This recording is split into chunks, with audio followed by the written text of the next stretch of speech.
Mom, if Dad's not around, the company falls to me. My brother's words hung in the air, leaving me in disbelief. Our mother, Patricia, responded matter-of-factly, "Well, obviously, Daniel. Plus, if you do the math, there's a sizable inheritance in Plan B with Dad's life insurance. We could live large for a while. It's like a bonus, huh? Got to thank our absent dad." I felt a surge of anger building inside me. What was wrong with these people? This was unforgivable. I couldn't let them have their way. Just as I was about to explode, I received a call from Dad in the hospital. Let me backtrack a bit. My name is Christopher. I'm a 33-year-old architect working at a design firm. I moved out of our family home and now live alone in a nearby condo. Being single can be a little lonely, but I love my job and lead a fulfilling life. Today, I had a day off and plans to meet with my dad, James. "Ah, Christopher, how have you been?" Dad showed up for our meetup with his usual warm smile. "Dad, long time no see. Have you lost some weight?" "Running a business must be tough," I remarked. "Work keeps me busy, but I'm doing well. Let's get going." I occasionally meet up with Dad like this to catch up over a meal. Today, Dad invited me to join him for some volunteer work at a small children's care facility on the outskirts of town. We were greeted by Mr. Smith, the friendly elderly director. Dad and Mr. Smith were chatting away warmly. Turns out, Dad grew up in this facility. After leaving it, he put himself through college and started his own architecture firm. Even without any relatives to rely on, he made it on his own efforts, and I've always admired him for that. On his day off, Dad often invites me to volunteer at the facility with him. Since we both have backgrounds in architecture, we can repair furniture and playground equipment. "James, Christopher, you've helped a lot today," Mr. Smith thanked us as we were leaving. I felt good about making a difference, and for Dad, visiting Mr. Smith, who's like a father to him, must be important too. As we walked side by side, pondering where to grab a bite, a sleek black luxury car pulled up next to us. The window rolled down and out popped Mom, driving the car with my brother Daniel. Well, look who it is. Back from the care facility again, are we?" Mom's tone was cutting. "Mom, it's embarrassing to have a dad without parents. Can we stop this already?" I pleaded. "Let's go," my brother spoke, chomping on his gum. I wanted to retort, to tell him that he should be the one feeling embarrassed, an adult with no stable job and dyed hair. But I held back. There was no point in saying anything to these people. It would be a waste. "Daniel and I are going to dinner. You two can grab some fast food, and don't forget to fold the laundry, all right?" Patricia instructed. Dad responded with a simple "understood." And without another word, Mom rolled up the car window and they drove off. Dad and I just watched them go, saying nothing. Mom and my brother looked down on Dad, belittling him at every turn. Honestly, Mom might be beautiful on the outside, but that's about it. The reason they can do all this is that they're basically living off Dad's income. They've been trash-talking him for as long as I can remember, saying he's a deadbeat from an orphanage, that he has no ambition or excitement in his life. They probably only see Dad as a wallet that listens to their every demand. What's worse, my brother Daniel eats all of this up and joins in on making fun of Dad. Our family has 2 kids, but Mom has always lavished her love only on Daniel. She's pretty much ignored me, giving Daniel whatever he wants, whenever he wants. Thanks to that, Daniel still clings to Mom like a child. Even in his 30s, he still calls her mommy and lets her dictate even what he wears and eats. When I heard that Mom accompanied him to every driving lesson, I was floored. "Dad, isn't it hard living with those two?" I asked my dad that question. "I'm used to it. Besides, they're still family. I have to do what I can," Dad said in a lonely voice before heading back to the house he shares with Ma and Daniel. All I could do was watch him go. A month passed, and I got a call from Mom saying that Dad had collapsed. So I rushed to the hospital. "Dad, what on earth happened to you?" I asked, seeing him looking even more fragile than a month ago. I received the devastating news after undergoing some tests. My dad had cancer, and it was advanced. According to the doctors, he had only about 3 months to live, give or take. It was a shocking blow, especially considering he was only in his 60s. Even my mom, typically composed, was visibly shaken. Why did you let things get to this point? Mom's voice trembled with emotion as she addressed Dad, her concern evident. Because you and Daniel have been pushing Dad too hard. You know he's been stressed out. I interjected, unable to hold back my frustration. How dare you speak to your parents like that? You're nothing like Daniel, Mom shot back defensively. And what is Daniel doing at a time like this? Off gambling again? I couldn't help but accuse. While Mom and I were arguing, Dad spoke up quietly, trying to diffuse the tension. Both of you stop. I'm fine. Go home for today, he insisted, his voice fairly audible. Feeling remorseful, I left the hospital room, but between my worries for Dad's health and the shock of his prognosis, sleep eluded me that night. Determined to support Dad, I took on the responsibility of bringing him a change of clothes and doing his shopping, as he requested. But neither Mom nor my brother lifted a finger to help. Despite their indifference, I wanted to make Dad's time as comfortable as possible. During breaks from work, I would pop into his hospital room and take care of him. This routine continued for 2 months until one day when I went back to my parents' house to gather some of Dad's belongings. As I entered the living room, I overheard Mom and my brother conversing. Mommy, once Dad is gone, the business is all mine, right? Daniel's words stunned me, prompting me to listen more closely. That's not a given, Daniel. But if you do the math, there should be around $2 million in inheritance. Mom replied casually. Wow, that's awesome. Maybe I should buy another car, Daniel exclaimed eagerly. Why not? You'll be the company president, so you should drive a nice car. Thanks to his life insurance, we can live a little lavishly for a while. It's like a bonus. Got to thank Dad for not being around, Mom remarked, her words sending a surge of anger coursing through me. What kind of trash are these people? I seethed silently, feeling the weight of their callousness and greed. It was unforgivable. I couldn't stand by and let them have their way. Just as I was about to unleash my anger, I received a message from Dad.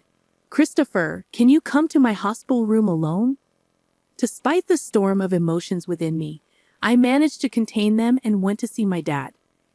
He had lost even more weight recently, and his complexion looked bad. Christopher, thank you for always being there, he said weakly. What are you talking about, Dad? Just tell me what I can do to help, I replied, trying to maintain composure as I sat next to his bed. There's something important I need to talk to you about, Dad began. I listened quietly, holding back the tears as he spoke. Visiting hours are almost over, so I'm going to head out. But about what we discussed, Dad, just focus on taking care of yourself for now, I interrupted, feeling the weight of the situation. Ah, thank you, Christopher. See you later, Dad said softly. In the end, that was the last conversation I had with my dad. He took a turn for the worse shortly after and passed away the next day. I held his emaciated hand in the hospital room and cried. My mom and brother also put on a show of tears, but this time things got tough. Mom was technically in charge of the funeral, but of course, she didn't lift a finger. Instead, she showed up at the funeral all dolled up in makeup and tried to cut corners on the costs. He doesn't even have any relatives. Why not keep it simple? She remarked callously. Dad's co-workers and business associates are coming to the funeral. Don't embarrass us with that kind of talk, I retorted, feeling a surge of frustration. Today, while getting his necktie tied by Mom, Daniel chimed in, just do what Mom says. Don't waste money on a dad like that, Christopher. Daniel, just be quiet. If it's about money, I'll handle it. At least let me give Dad a proper send-off, I insisted, feeling a sense of duty. So, I ended up taking charge of the entire funeral. It seemed Dad was well loved by many people. Lots of folks came to pay their respects, which made me really happy. About a week had passed since the funeral ended when Mom spoke up. Now that we're a family of 3, finally got that person out of the picture. Now the $2 million inheritance is all ours, right? Daniel and Dad's company too. Man, I'm finally going to be the boss. Daniel added eagerly. Listen up, Christopher. You better give up your inheritance, got it? Mom demanded sternly. Just after the funeral had ended, they were already talking about this stuff, annoying me to no end. I replied calmly. Dad had already arranged all the inheritance matters with the lawyer. I have the contact details. My brother, surprised, exclaimed, What? Why didn't you say that sooner? Call the lawyer right now. That's right, Christopher. Hurry up, my mom urged. So I dialed the number on the business card that Dad had given me. Not long after the lawyer arrived, a woman in her mid-30s named Attorney Williams. I'm Attorney Williams. I've been authorized by James to handle matters concerning the inheritance. I'm very sorry for your loss, she said, shaking our hands. As we greeted the lawyer, my brother Grandin remarked, Wow, I thought lawyers were all old dudes. You're quite the looker. Got a boyfriend? Oh, Daniel, do you like her? Mommy prefers someone younger. Knock it off, both of you. I scolded, feeling irritated. Thank you for coming all this way. Please come in. Mom intervened, trying to maintain decorum. We ushered Miss Williams into the room and listened to what she had to say. Let me explain. First of all, concerning the company, James had told me before he passed that it would be transferred to an acquaintance's company. I've been proceeding with the paperwork. What? What does that mean? I was supposed to become the CEO. I've heard nothing of the sort. My brother exclaimed, his voice rising in frustration. For the sake of the employees, the company will be merging with a trusted and skilled company that your father was fond of. The other company has already agreed, so there's nothing that can be done. Attorney Williams explained calmly. Darn outsider. Darn it. My mom hurriedly chimed in, trying to soothe the situation. Calm down, Daniel. The inheritance is ours, right? It should be around $2 million, shouldn't it? My brother asked hopefully. No, there's nothing like that. The company was not doing as well as you think, and any remaining assets have been used to prepare for the company's transfer, Attorney Williams clarified matter-of-factly. What? What about our money? There should be $2 million coming in. Mommy, what's going on? My brother demanded, panic evident in his voice. Patricia has received a substantial life insurance payout. She has left a will expressing the desire to gift that money, Attorney Williams revealed. What are you talking about? We've already spent that on a new car. My mom exclaimed in shock. The lawyer, Dad had multiple insurance policies, right? What about those other payouts regarding life insurance? I inquired. James had canceled all policies before he passed. All I know is that the money was used up, Attorney Williams answered honestly. What? Where did all the money go before he died? Darn it! Was he planning to leave us without a dime? My brother exclaimed in disbelief. I watched as Miss Williams left, and my mom and brother lost their composure. As she departed, she said, It's tough, isn't it? All I could manage was a tight-lipped smile in return. Looking up at the night sky, I couldn't help but recall the last conversation I had with my father while we walked. Christopher, would you take over the company if I die? There might not be much in assets, but I should be able to leave you at least the insurance money. There should be enough of that, Dad had said. What are you talking about, Dad? I have replied, feeling a lump form in my throat. You were the only one in the family who was kind to me. I wanted to leave something for you at least. Dad, I respect you for building the company from scratch with your own hard work. I want to make it on my own too. I don't need the company or the insurance money, but if there's any inheritance left, I want you to use it as you wish. I'll help in any way I can. Christopher, thank you. Thank you. Dad had responded, his voice filled with gratitude. Walking along, lost in my thoughts, I realized I had arrived at the facility. Despite it being night, Mr. Smith was in the yard. When he saw me, he ran over in tears. Christopher, James passed away so suddenly. He told me not to come to the funeral, but actually, Mr. Smith, my dad was grateful for both you and the facility.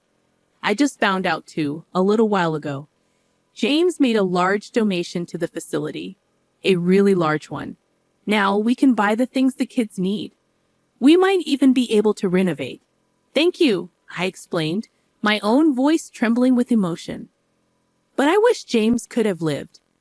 I wish he could have been happy, Mr. Smith murmured, wiping away his tears.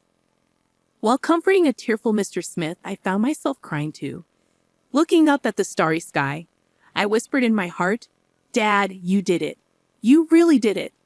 And a few months later, I had been meeting with lawyer Miss Williams periodically to navigate the complex legalities of transferring the company and settling the estate. This meeting was to be our last. After expressing my gratitude for her support, Miss Williams offered her condolences once more, comforting me in a considerate manner. As I saw off Miss Williams, I couldn't help but contemplate that I might never see her beautiful face again. She had been such a kind and gracious person. Just then, as I waved goodbye, a familiar car pulled up beside Miss Williams, and out jumped my brother wielding a metal bat.